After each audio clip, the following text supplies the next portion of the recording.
તાપી જિલ્લા સેવા સદનના auditorium hall Vyara ખાતે આઉટસોર્સ કર્મચારીઓ માટે કપાત ઈપીએફઓ તથા તેમજ તેમની વિવિધ યોજનાઓ અંગે જાગૃતિ લાવવા એક દિવસીય તાલીમ વર્ગનું આયોજન કરવામાં આવ્યું હતું, જેમાં મુખ્ય મહેમાન તરીકે રોજગાર ઓફિસ સુરતના regional provident commissioner Shri Sanjaysinh Gurjar ઉપસ્થિત રહી આઉટસોર્સ કર્મચારીઓને ઈપીએફઓ કપાત તથા તેની યોજનાઓ વિષયક માહિતી આપી હતી।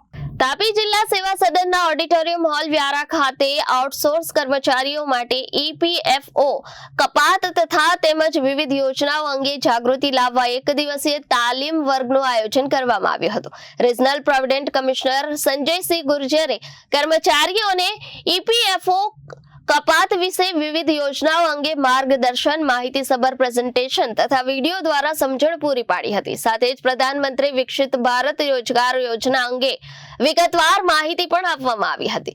તાલીમ બાદ કર્મચારીઓને મૂંઝવતા સવાલો પૂછી યોગ્ય માર્ગદર્શન મેળવ્યું હતું। આ તાલીમ કાર્યક્રમમાં અધિક નિવાસી કલેક્ટર આર બોરડ સહિત અન્ય અધિકારીઓ તથા તાપી જિલ્લાના વિવિધ કચેરીઓ તેમજ તાબા કચેરીઓમાં ફરજ બજાવતા આઉટસોર્સ કર્મચારીઓ મોટી સંખ્યામાં જોડાયા હતા। Bureau report Janadesh news Tapi.